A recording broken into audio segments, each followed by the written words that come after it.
주님의 이름으로 은혜와 평강을 기원합니다. 역대하 21장 성경 칼럼. 요절 6절 15절.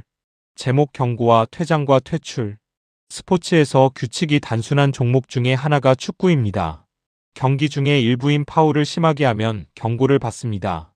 퇴장은 2번 경고를 받을 때와 악의적인 경기를 할 때 받고 출전 정지가 이어집니다. 퇴출은 버림을 받는 것으로 치명적 흠이나 범죄가 드러날 때 선수 자격이 박탈됩니다. 흠이 많은 인간은 경고와 일시적 퇴장은 있을 수 있고 새 기회도 주어집니다. 하지만 기회가 주어져도 계속된 잘못을 한다면 영구 퇴출을 당할 수밖에 없습니다. 선수가 경기만 잘하면 된다는 생각은 안 통합니다. 그가 누리는 혜택이 공적인 것에서 나오기 때문에 사회적 도덕 기준이 적용됩니다. 그리스도인은 하나님과 교회를 대표하는 영적 공인의 성격을 가지고 있습니다. 고린도후서 5장 20절입니다. 그러므로 우리가 그리스도를 대신하여 사신이 되어 하나님이 우리를 통하여 너희를 권면하시는 것 같이 그리스도를 대신하여 간청하노니 너희는 하나님과 화목하라. 역대하 21장에는 열왕의 악한 왕 랭킹의 상위에 있는 남유다 5대 왕 여호람이 등장합니다. 뭐 하나 잘 봐줄 구석이 전혀 없는 악한 왕의 요소를 골고루 갖추었습니다. 확실한 경고를 계속 받아도 고치기는커녕 더 큰 악행으로 치달아갑니다. 아버지는 허물은 많았지만 성군에 속하는 여호사밧이었습니다. 12절. 여호람 왕의 비극의 원인은 아버지가 정략 결혼을 시킨 것에서 시작되었습니다. 북이스라엘의 시돈 출신 악한 왕후 이세벨의 딸인 아달랴는 악함을 물려받았습니다. 역대하 21장 6절입니다. 그가 이스라엘 왕들의 길로 행하여 아합의 집과 같이 하였으니 이는 아합의 딸이 그의 아내가 되었음이라. 그가 여호와 보시기에 악을 행하였으나 아버지보다 아내의 영향을 더 받은 여호람을 보며 그리스도인의 결혼이 얼마나 중요한지를 알게 됩니다. 아버지의 배려로 동생들은 자리를 잡았는데 여호람은 왕권의 위협을 느껴 동생들을 모두 죽입니다. 역대하 21장 4절입니다. 여호람이 그의 아버지의 왕국을 다스리게 되어 세력을 얻은 후에 그의 모든 아우들과 이스라엘 방백들 중 몇 사람을 칼로 죽였더라. 충언하는 방백들까지 죽이는 그의 좁은 그릇이 한심합니다. 다윗의 언약을 지키려는 하나님의 경고는 여호람에게 내외적으로 주어집니다. 역대하 21장 7절입니다. 여호와께서 다윗의 집을 멸하기를 즐겨하지 아니하셨음은 이전에 다윗과 더불어 언약을 세우시고 또 다윗과 그의 자손에게 항상 등불을 주겠다고 말씀하셨음이더라. 기자는 에돔과 림나가 배반하여 대항한 것도 하나님의 경고였음을 적시합니다. 역대하 21장 10절입니다. 이와 같이 에돔이 배반하여 유다의 지배하에서 벗어났더니 오늘까지 그러하였으며 그때의 림나도 배반하여 여호람의 지배하에서 벗어났으니 이는 그가 그의 조상들의 하나님 여호와를 버렸음이더라. 여호람은 경고에 정신을 차리기보다 오히려 산당을 세워 음행을 장려합니다. 역대하 21장 11절입니다. 여호람이 또 유다 여러 산에 산당을 세워 예루살렘 주민으로 음행하게 하고 또 유다를 미혹하게 하였으므로 선지자 엘리야는 서신을 통해 죄악을 지적하고 경고와 함께 퇴출을 예언합니다. 여호람은 가문이 망하고 창자가 빠져나온다는 경고를 받고도 회개하지 않습니다. 12절부터 15절. 블레셋과 아라비아 사람들에게 가문의 치욕을 당한 여호람은 예언대로 2년 동안 창자가 빠져나오는 고통을 겪다가 죽습니다. 역대하 21장 18절부터 19절입니다.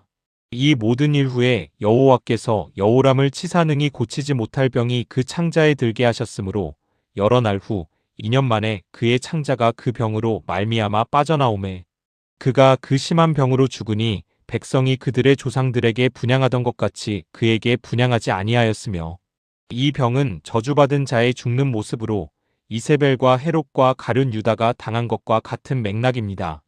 백성들은 장례식에 분향하지 않으므로 여호람에게 복수하며 불명예를 수여합니다.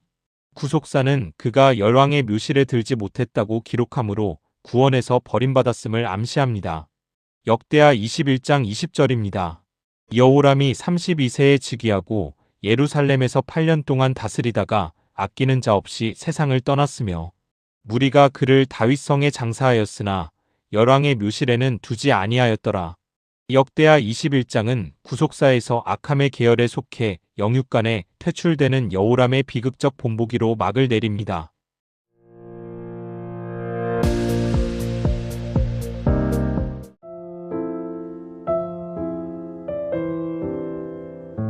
주님의 이름으로 은혜와 평강을 기원합니다. 역대하 22장 성경 칼럼. 요절 2절 10절. 제목 하나님의 악인 사용법. 세상의 사람을 악인과 선인으로 딱 잘라 나누기는 어렵습니다.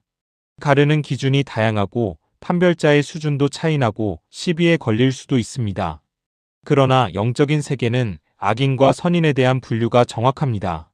이 분류의 출발은 의는 하나님께만 있다는 전제입니다. 하나님의 의를 더심는 자가 선인이고 하나님이 없는 자는 악인입니다. 이것을 교리적으로 칭의라고 하고 신학은 그리스도와의 연합 사상이라고 합니다. 로마서 6장 4절부터 5절입니다. 그러므로 우리가 그의 죽으심과 합하여 세례를 받음으로 그와 함께 장사되었나니 이는 아버지의 영광으로 말미암아 그리스도를 죽은 자 가운데서 살리심과 같이 우리로 또한 새 생명 가운데서 행하게 하려 함이라. 만일 우리가 그의 죽으심과 같은 모양으로 연합한 자가 되었으면 또한 그의 부활과 같은 모양으로 연합한 자도 되리라. 성경은 보편적으로는 의인이 없지만 그리스도의 속죄로 의롭다 하심을 받은 그리스도인을 의인이라고 명시합니다. 로마서 5장 18절입니다.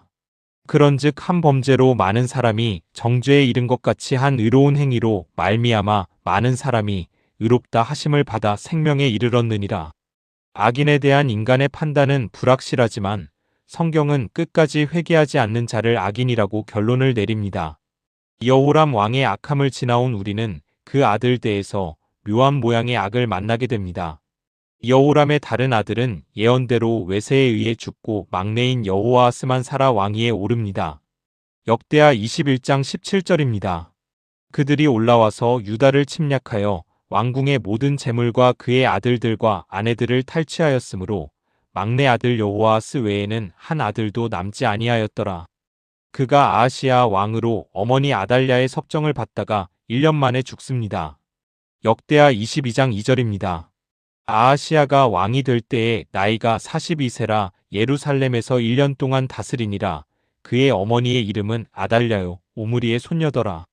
아달랴는 남편을 악하게 조종하더니 아들에게는 우상 숭배를 쥐잡듯이 시키고 전장에 나가 죽게 만듭니다. 3절부터 8절. 역대하 22장 9절입니다. 아하시야는 사마리아에 숨었더니 예후가 찾음에 무리가 그를 예후에게로 잡아가서 죽이고 이르기를 그는 전심으로 여호와를 구하던 여호사밧의 아들이라 하고 장사하였더라. 이에 아하시야의 집이 약하여 왕위를 힘으로 지키지 못하게 되니라. 영적으로 볼 때 아하시야는 악인의 반열이 분명하고 왕으로서 부귀영화를 누릴 틈도 없이 사라집니다. 차라리 형제들이 참살당할 때 함께 죽는 편이 나았을 것이라는 생각이 듭니다. 하지만 그것은 우리 생각이고 하나님께서 아하시야를 1년 동안 살게 한 이유가 있었습니다. 아하시야가 죽자 이방 시돈 출신 아달랴는 손자들을 다 죽이고 정권을 찬탈하여 여왕이 됩니다. 그런데 단 한 명의 갓난아이가 숨겨져 살아나는데 바로 요아스입니다. 아하시야가 1년 왕위에 있는 그 기간에 요아스가 태어난 셈입니다. 역대하 22장 11절부터 12절입니다. 왕의 딸 여호사브앗이 아하시야의 아들 요아스를 왕자들이 죽임을 당하는 중에서 몰래 빼내어 그와 그의 유모를 침실에 숨겨 아달랴를 피하게 하였으므로 아달랴가 그를 죽이지 못하였더라. 여호사브앗은 여호람 왕의 딸이요 아하시야의 누이요 제사장 여호야다의 아내이더라. 요아스가 그들과 함께 하나님의 전에 6년을 숨어있는 동안에 아달랴가 나라를 다스렸더라. 다윗의 씨가 말살되지 않도록 아하시야를 살리고 요아스라는 씨를 보존하셨던 것입니다. 하나님께서 악인의 범주에 있는 아하시야를 사용하여 언약의 섭리를 이끌어 가셨습니다. 사탄의 속성인 살인을 무식하게 감행하는 아달랴에 비해 하나님의 방법은 너무 소극적으로 보입니다. 그러나 이것이 구속사를 이어가는 하나님의 방법입니다. 사라와 리브가와 라헬과 한나는 성녀였지만 모두 하나님의 은혜로 아이를 낳습니다. 그 여인들의 구속사적 실체인 마리아는 성령으로 잉태되었습니다. 여호사브앗의 생명을 건 은밀한 헌신이 아기 요아스를 살렸고 이것은 하나님의 방법입니다. 인간의 눈에 잘 띄지 않지만 하나님의 사용법은 오류가 없고 반드시 성공합니다. 악인을 그 성향까지 아시고 적재적소에 배치하여 사용하는 하나님의 전지전능성은 신비하고 놀랍습니다. 7절부터 9절. 우리도 악인을 보는 안목이 더욱 깊어져야 하겠습니다.